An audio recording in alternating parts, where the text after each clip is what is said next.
cake cutting ready কখন খেলে তুমি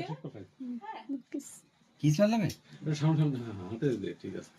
এই চাও বাইরে লাগি যাবে ওই চালু করো চালু ক্যামেরা ঠিক আছে চিপকা চিপকা করে বানাবে পুরো এক জায়গা করা লাগবে